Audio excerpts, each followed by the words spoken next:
E aí, quem vem pro café?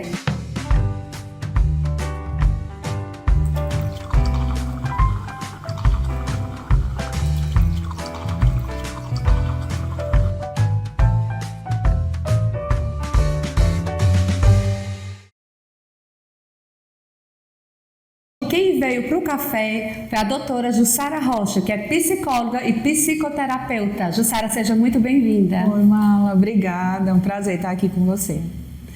Jussara, trouxe você aqui para você nos contar um pouquinho da sua trajetória, que você sempre fez parte da educação, né? Trabalhou em alguns colégios aqui no município. Eu gostaria que você falasse um pouquinho sobre isso e a sua função na educação.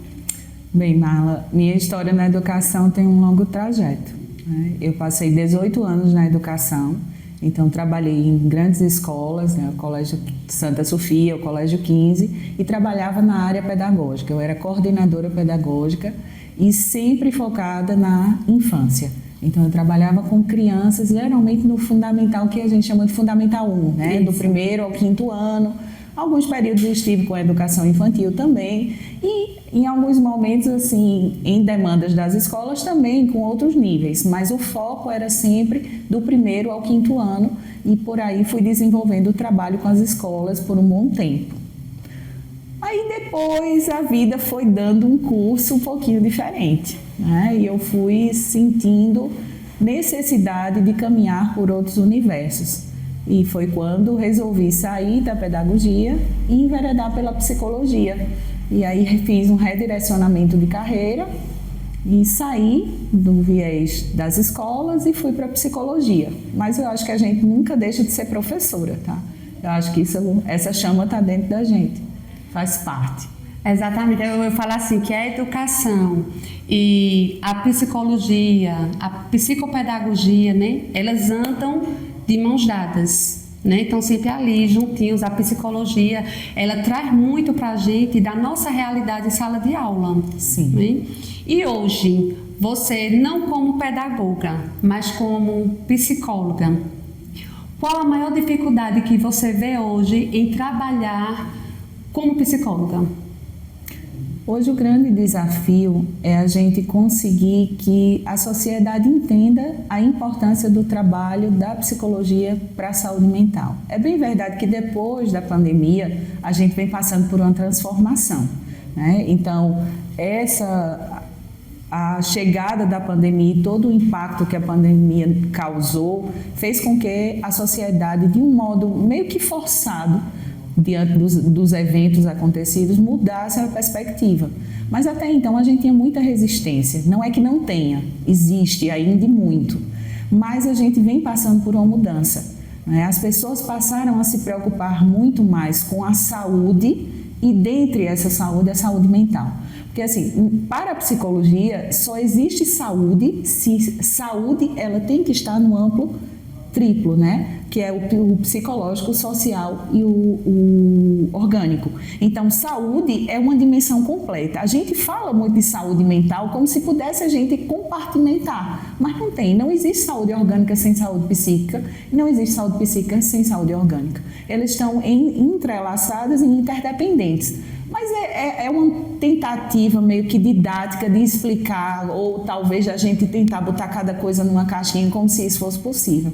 Mas na verdade não é. Então hoje a gente ainda enfrenta a questão do preconceito, que eu muitas vezes prefiro achar que não seja preconceito, mas seja desinformação.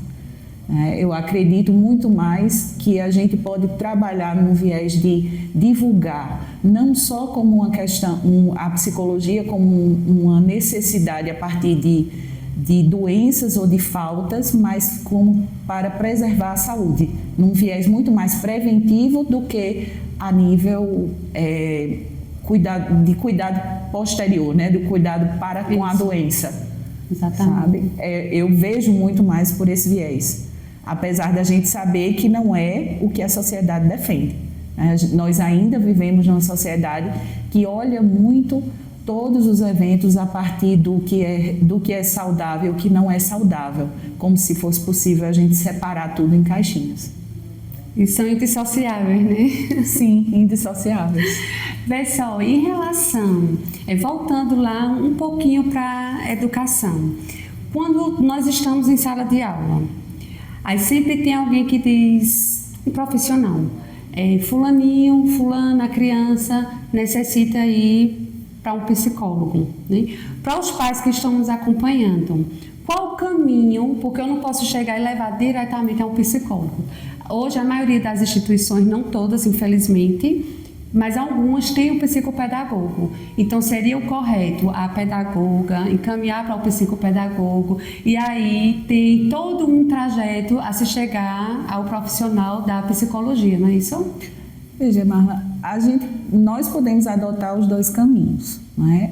Lógico que acaba que o pedagogo, por ele estar muito mais presente dentro das escolas e ter uma formação que permite perceber a necessidade da criança ou do ser, né? Porque seja ela criança assim, que a ou adulto. professora ela tem mais tempo com a criança do que os próprios pais. Sim, isso é real. Né? Se a gente for ver diante da demanda de trabalho, o professor passa muito mais tempo nesse contato, então ele consegue perceber coisas que muitas vezes para as famílias não estão sendo vistas.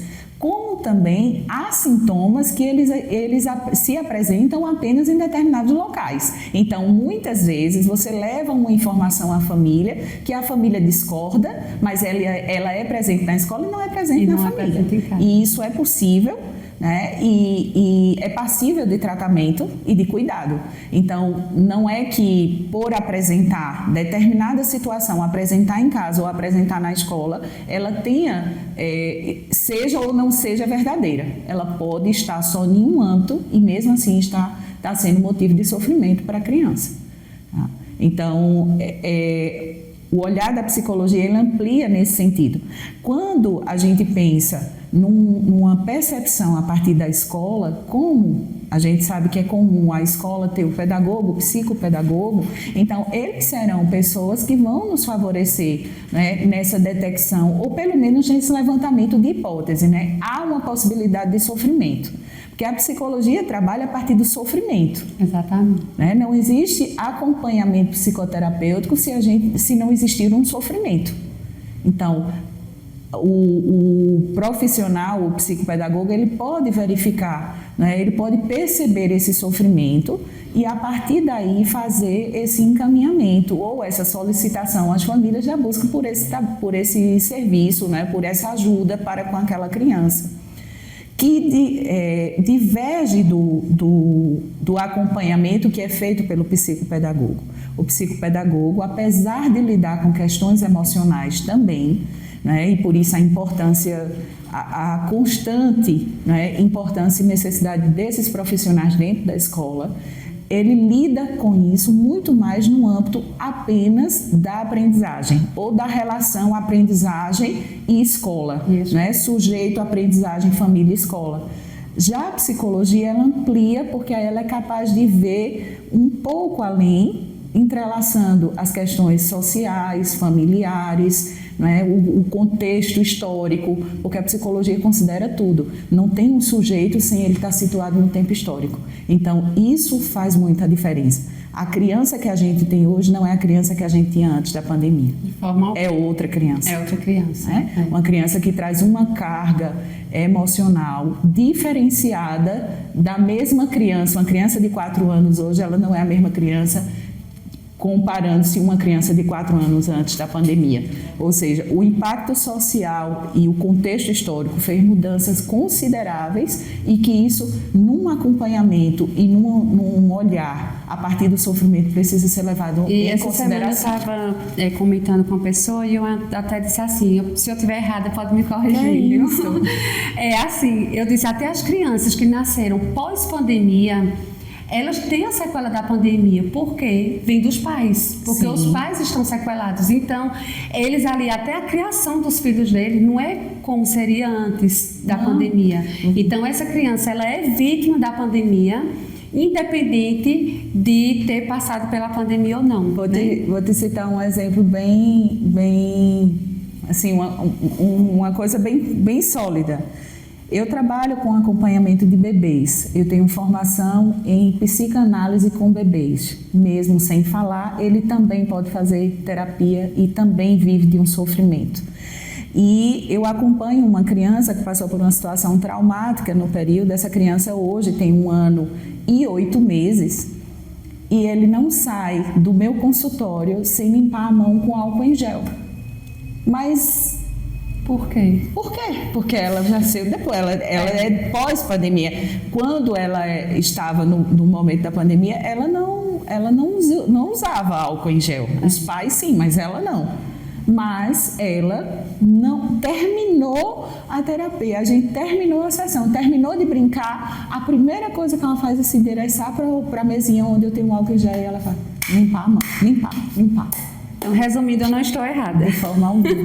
Que é exato. A questão histórica faz mudança no sujeito e essa mudança ela não é pontual. Ela é uma mudança que marca o posterior para sempre. E muitas vezes as crianças elas demonstram alguns comportamentos que vêm do comportamento do casal, refletem na criança, não é isso? E aí é um pontinho que eu quero chegar, né? Que aí você também me falou que faz a psicoterapia de casal. Né? Como é esse trabalho? Você entrou numa seara bem delicada, não é? A Freud dizia que a criança é o sintoma da família. Então, não existe criança sem família, né? E aí, quando a gente fala disso, a gente está falando independente do modelo familiar, independente de quem esteja sobre os cuidados dessa criança, há alguém que exerce para ela funções importantes como função maternal e paternal. E aí, o que acontece? Essas crianças chegam até o consultório e muitas vezes, né, ela faz todo o seu acompanhamento. É importantíssimo que seja feito aquilo que cabe àquela criança, àquele sujeito. Porém, há muitas coisas que excedem. Então, ela vai para a terapia, ela passa 45, 50 minutos numa sessão, mas ela passa muito mais tempo na família. Então, não existe acompanhamento psicoterapêutico de criança sem interação com a família. Então, há diversos modelos, né? Cada colega, cada profissional pode fazer uma opção de como lidar com isso. Eu costumo sempre fazer um número de sessões sequenciadas, 4 a 6 sessões com a criança, e eu chamo a família para uma orientação parental. O que é a orientação parental? A gente traz as pessoas que são responsáveis pelo cuidado e a gente vai discutir os avanços, as dificuldades e traçar ali estratégias para que aquela família lide melhor com aquela situação que está sendo posta. Não é? Sendo essa situação a partir do casal, digamos assim, se estivermos falando de casal, a partir do casal ou a partir da criança. E aí, a cada passo que a gente dá na evolução da terapia, a gente acaba precisando dar um passo em crescimento também na própria formação. E foi aí que eu acabei caindo na orientação parental e na terapia de casal, porque muitas vezes, né, o vínculo terapêutico ele é um vínculo muito forte. Então, as famílias, depois que formam um vínculo de confiança com o profissional, eles requerem outras demandas, eles vão trazendo outras demandas. E assim a gente acaba também, em alguma situação, enveredando por uma psicoterapia de casais também. Não é? Porque são demandas muito contemporâneas. Não é? A demanda familiar ela é contemporânea, a demanda da saúde da criança ela é contemporânea. E hoje, assim, qual a importância dos casais e qual o momento que um casal eles podem decidir fazer essa terapia? É muito... A gente ainda vive a questão do preconceito, não é? Vivemos numa sociedade machista, não há como a gente fugir disso, machista com viés de patriarcado. Então, com esse olhar, a gente ainda percebe uma resistência muito grande das figuras masculinas para chegar até a psicoterapia.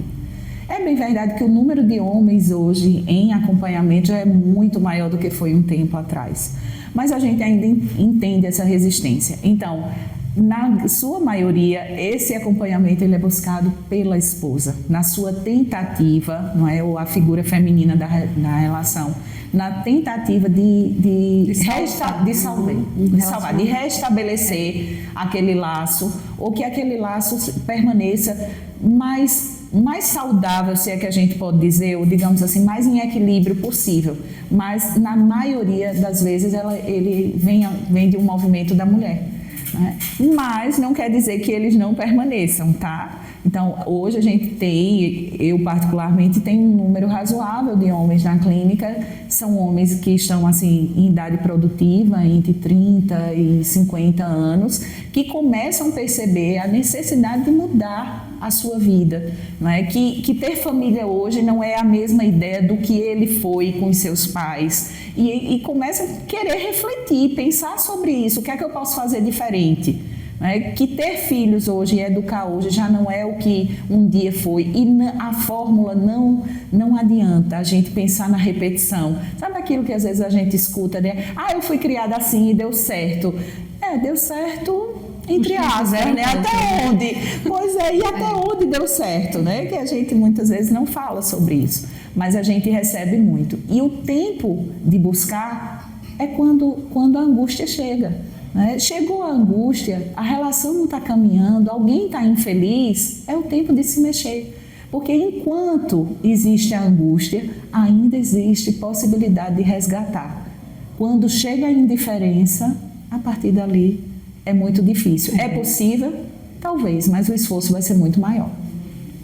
E tudo isso precisa ser cuidado, ser tratado com antecedência, né, antes que chegue ao fim do poço. E para isso, vocês buscam a ajuda da doutora Jussara Rocha, né? Doutora, pode deixar suas redes sociais, deixar os seus contatos, né? Falar um pouquinho onde você atende, aqui em Garanhuns, em outro município, né? Isso. E aí você já pode dar suas informações. Tá bem, Marla. Eu hoje tenho um consultório aqui em Garanhuns e em São Bento do Una, né? Então eu trabalho nas duas cidades. Hoje apenas em clínica particular, no meu consultório, fica ali na Júlio Brasileiro, bem próximo ao Colégio CMA, né? Uma referência assim muito CMA, Parque, Fórum, né? Por ali, naquele meiozinho. Mas nas redes sociais você me encontra como psi.Jussara Rocha. Tá? Então eu interajo com as pessoas, a gente sempre que coloca vídeo, que comenta alguma coisa, sempre aparece pessoas que vêm conversar e que a gente abre espaço para conversa, tá? Como também abre espaço para estudantes, então eu recebo muitos estudantes. Hoje, para nossa felicidade, Garanhuns tem várias faculdades de psicologia. Isso. E a gente recebe o pessoal no consultório para conversar sobre o que é a prática, como ela se dá, mesmo sabendo que a prática diverge, né? Porque cada psicólogo, a gente tem diversas abordagens dentro da psicologia e cada um pode enveredar pela que lhe mais convém, não é? Então, eu trabalho no viés psicanalítico, que é um viés que já existe muita expansão, muito falado, em contrapartida, muita coisa, muita confusão tem na cabeça das pessoas também.